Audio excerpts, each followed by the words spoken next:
লাতিন আমেরিকার ফুটবল শ্রেষ্ঠত্বের লড়াইয়ে নামার আগে দলের কাছে নিজের চাওয়া জানিয়েছেন দরিভাল জুনিয়র। ব্রাজিল কোচ মনে করছেন কোপা আমেরিকার সাফল্যের জন্য সবচেয়ে গুরুত্বপূর্ণ হবে ধারাবাহিকতা ও ভারসাম্য। জানুয়ারিতে ব্রাজিলের কোচ হয়ে আসার পর মাত্র 4টি ম্যাচে দলকে দেখার সুযোগ পেয়েছেন দরিভাল।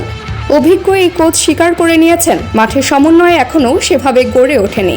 তার মতে এত অল্প সময়ে এমন হওয়াটাই স্বাভাবিক।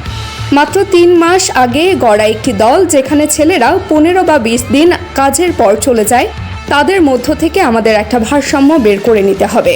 ফুটবলে অনুশীলনের প্রস্তুতি পর্ব কোনোভাবেই এড়িয়ে যাওয়া যাবে না, আর সে কারণেই আমরা ওদের প্রত্যেককে ধারাবাহিক করার চেষ্টা করি। একটি আত্মবিশ্বাসী দল সুযোগ তৈরি করার জন্য খেলোয়াড়দের স্বতন্ত্রতা কাজে লাগাতে পারে। বাংলাদেশ সময় মঙ্গলবার সকালে কোস্টারিকার বিপক্ষে ম্যাচ দিয়ে কোপা আমেরিকায় পথ চলা শুরু হবে ব্রাজিলের। এর আগের দিন সংবাদ সম্মেলনে প্রথম একাদশও ঘোষণা করেন দলটির কোচ। শুরুর একাদশে এদের মিলিতা ও গিলেরমো আরানা থাকবে।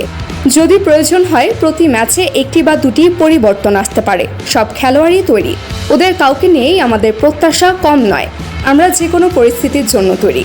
শুরুর একাদশে থাকছেন না এই আসর শেষে রিয়াল মাদ্রিদে যোগ দিতে যাওয়া এন্ড্রিক।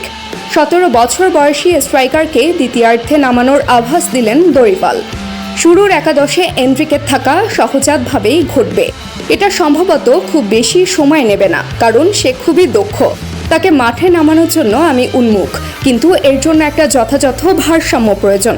তার অসাধারণ সব দক্ষতা আছে, আর সে দলের সবচেয়ে প্রতিশ্রুতিশীল খেলোয়াড়দের একজন। Desk report, team sports news.